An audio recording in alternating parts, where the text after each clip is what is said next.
Для начала я хочу, чтобы вы правильно меня поняли. Мне нравятся все эти картинки с Пинтереста, где есть идеальные полочки, где по цвету расставлены баночки. Все это очень красиво. Как будто вы живете в каком-то бутике или в аптеке, где все лекарства расставлены по алфавиту.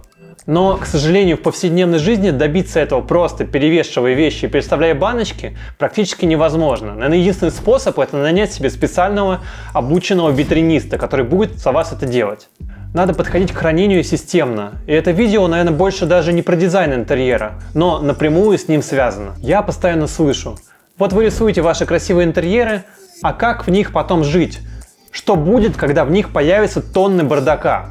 Давайте разбираться в причинах бардака. И главная причина не в том, что нам лень переставлять эти баночки, а в том, что у нас вещей просто тонны. И мы не знаем, как избавиться от лишних и как упорядочить те, что нам действительно нужны. Можно потратить хоть годы жизни на создание какого-то идеального дизайн-проекта, где будет все продумано, где все будет идеально прорисовано, и потом все это погрязнет в бардаке из ваших вещей. И не будет иметь значения, насколько у вас крутой, итальянский, модный, дорогущий диван стоит в гостиной, если вокруг него раскиданы тонны вещей, и вы не знаете, как найти ту, которая вам нужна. Меня зовут Сенчугов Александр, я дизайнер интерьера, и сегодня я расскажу вам о главных принципах хранения вещей, которые упростят вам жизнь и помогут не испортить бардаком ваш прекрасный дизайнерский интерьер. Подход к хранению. Чаще всего советы по организации вещей сводятся к совету покупать какой-то чудо-девайс, какую-то чудо-вешалку, чудо-корзину, какие-то специальные крючки. Покупай, потребляй, зарастай еще больше бардаком. Но подход должен быть более фундаментальным, надо понять природу бардака. Чтобы в интерьере не было бардака, а пользоваться вещами было удобно, нужно помнить о 3 принципах. Визуальная захламленность, простота использования и простая доступность. Я дам вам 7 советов по организации пространства, и все они связаны с этими правилами. Объединяйте вещи. Если вы посмотрите на свои полки, тумбу, комод, везде стоят какие-то вещи, их много. И именно это создает визуальную захламленность. Соберите вещи вместе. Поставьте их на какой-то большой предмет. Это может быть все что угодно. Большая книга, поднос, даже доска для разделки мяса. И вместо 5 вещей вы получите одну. Винегрет на полу и винегрет в тарелке смоются совершенно по-разному. Есть еще один способ. Объединяйте предметы в группы. И вместо 10 вещей вы получите, например, 3 группы по несколько предметов. Казалось бы, ничего не изменилось, но разница колоссальная. Это как из разрозненных деталей лего собирается что-то цельное и красивое. Возьмите любую классическую картину. Сначала вам покажется, что это просто герои, хаотично расставленные в ландшафте. Но если присмотреться, то герои объединены в группы, и все вместе они создают очень четкую и уравновешенную композицию. Это вообще основа художественного образования. Еще, пожалуйста, спрячьте все яркие банки с моющими средствами, крупами, лекарства. Вы поняли, о чем я говорю. Исключением могут являться банки с туалетной водой. Очень часто их разрабатывают дизайнеры, и эти банки сами по себе являются произведением искусства, которое очень хорошо подойдет в вашем интерьере как декор. Дизайнерская бутылка водки, наверное, будет довольно спорным предметом декора, но может создать очень аутентичную атмосферу. Место сброса вещей. Нет, я не о сбросе вещей в окно. Место сброса – это то место, куда вы бросаете свои вещи, когда приходите домой. Вы вешаете уличную одежду, бросаете ключи, кладете сумку, пакеты. Конечно же, если вы не живете в Дубае, где, в принципе, с уличной одеждой проблем нет. Для порядка в доме важно очень правильно организовать это место. Самое важное правило здесь – это простота использования. Если место сброса продумано только под одного жильца и удобно только ему, то это место продумано неправильно. Если остальным жильцам в прихожей будет неудобно, то здесь сразу же появится бардак. Есть один очень простой способ, как устранить бардак в прихожей. Надо просто понаблюдать за жильцами, что они делают, когда приходят домой, куда кидают сумку, куда кидают ключи, кто как вешает куртку. Если ключи лежат на полке, то поставьте туда поднос или красивую вазу. Если сумка кидается на пол, то поставьте в этом месте стул или какую-то консоль. Бардак сразу же исчезнет. Смысл не в том, чтобы жильцов заставить жить по навязанной системе.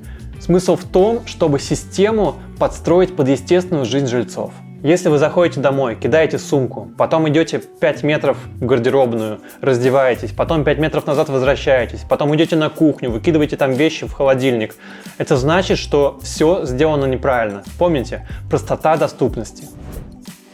Разные зоны активности. В разных частях квартиры вы ведете себя по-разному. Например, на кухне вы очень активны, вы постоянно двигаетесь, а в спальне вы, по сути, только спите, и там происходит минимум движений. И в каждой комнате есть предметы, которыми вы пользуетесь постоянно, а есть те, которые используете раз в год. И очень хорошо, если это телевизор. Так вот, организацию хранения нужно продумывать, учитывая вот эти степени активности в квартире. Давайте объясню, как это работает. Например, в ванной у нас есть несколько полок. Полки пониже и полки повыше. Чтобы достать с нижней полки, надо просто протянуть руку. А чтобы достать вещь с верхней, мы должны встать на цыпочки, прямо вытянуться. Иногда это может быть даже очень сильно опасно, если мы подскользнемся. Так вот, не надо держать на верхней полке то, чем мы пользуемся каждый день. Не усложняйте, пожалуйста, себе жизнь. И наоборот, не ставьте вперед то, чем вы вообще не пользуетесь. Если ваш шампунь, которым вы пользуетесь каждый день, стоит на нижней полке вперемешку с вещами, которыми вы не пользуетесь, вы каждый раз будете их разгребать, доставать шампунь, потом ставить на место. И в итоге ваш шампунь, скорее всего, переедет куда-то на ванну или на раковину, и да пребудет с вами бардак. На кухне не надо класть на самое видное место нож для нарезания пиццы.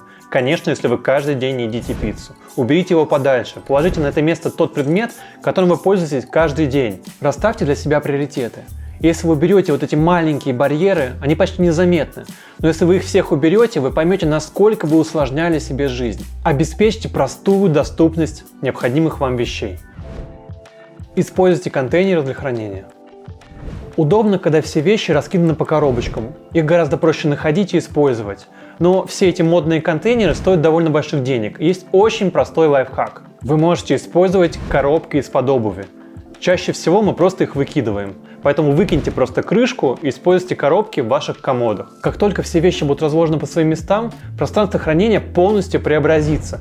Визуальная захламленность исчезнет. И вы просто не узнаете свои полки. Бархатные вешалки. Это очень простой совет, как и все гениальное. Он касается простоты использования. Вещи никогда не падают с бархатных вешалок. Никогда. Меня всегда дико бесит, когда ты вешаешь что-то на деревянную вешалку, и с соседней вешалки обязательно что-то падает. Хуже этого могут быть только пластмассовые вешалки, которые постоянно прогибаются, и опять же с них все валится. Меня просто начинает трясти от этого. Мне лишний раз не хочется открывать шкаф, я могу бросить вещь просто на кресло. А если соседняя вещь упала, то мне просто лень ее поднимать, я дико бешусь или просто забиваю и оставляю ее так. И, конечно же, к чему это приводит? К постоянному бардаку. Еще очень важно, чтобы все вешалки в шкафу были одинаковыми. Пусть они будут даже деревянные, но они все должны быть однотипными. Это также избавит вас от визуального бардака.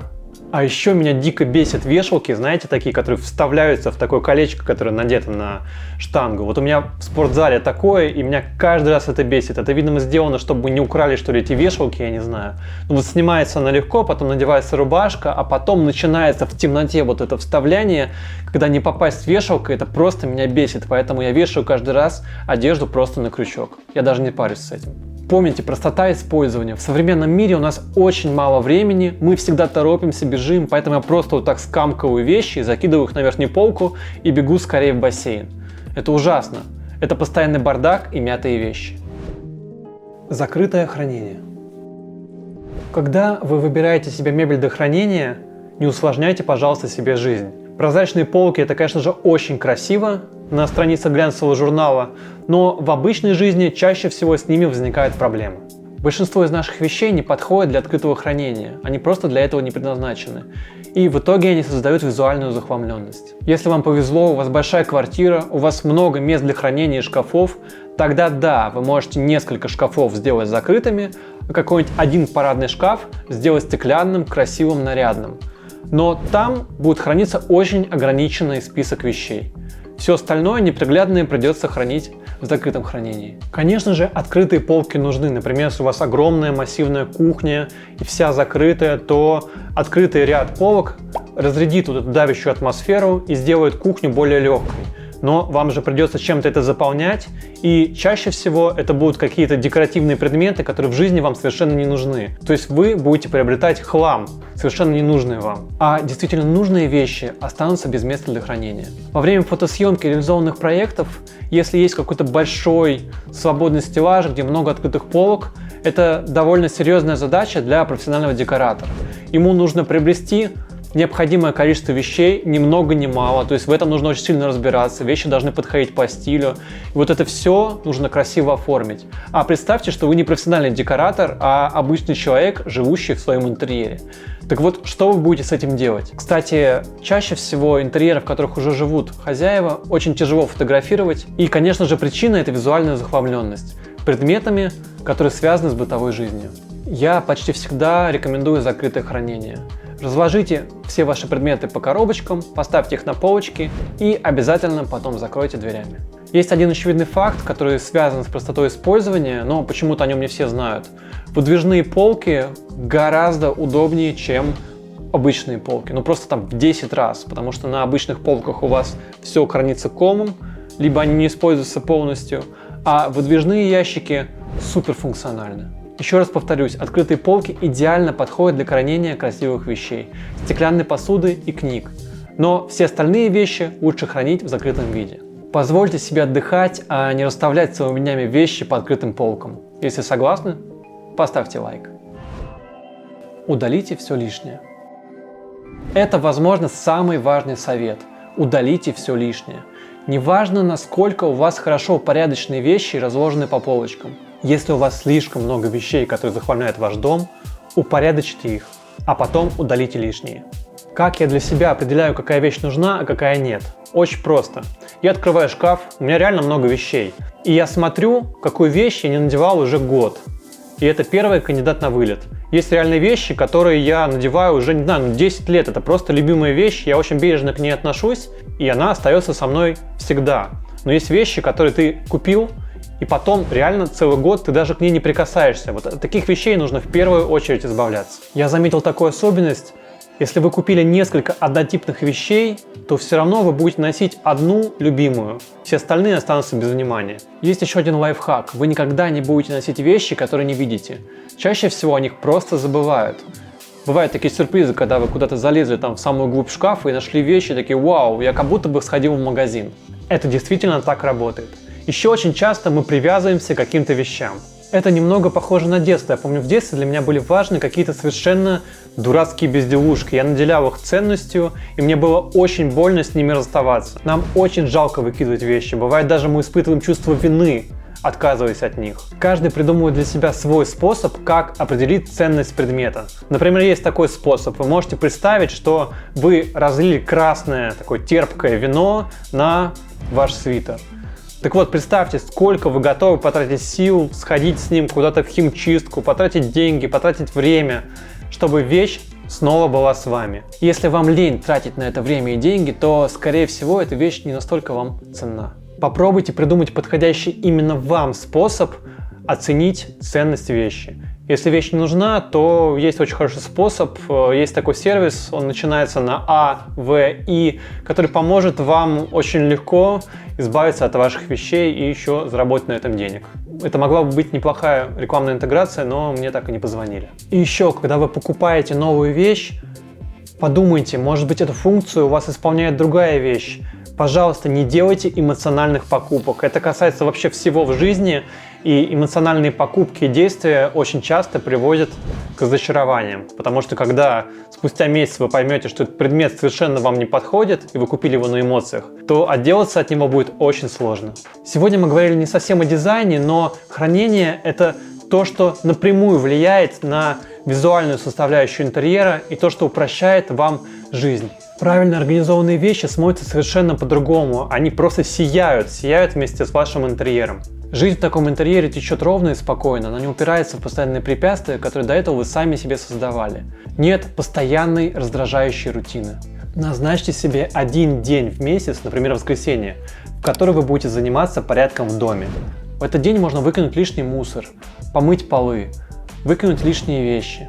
Вы можете дать вашим детям тряпки и спреи в руки и играть в клининговую компанию. Ну, потом они подрастут и можно будет масштабировать бизнес. Если вам есть что добавить, то обязательно напишите об этом в комментариях. Если видео было полезным, то поддержите его лайком и обязательно подписывайтесь на наш канал, чтобы не пропустить новые видео. Подписывайтесь на социальные сети нашей дизайн-студии, там очень много идей для вашего вдохновения. И до скорых встреч, пока-пока!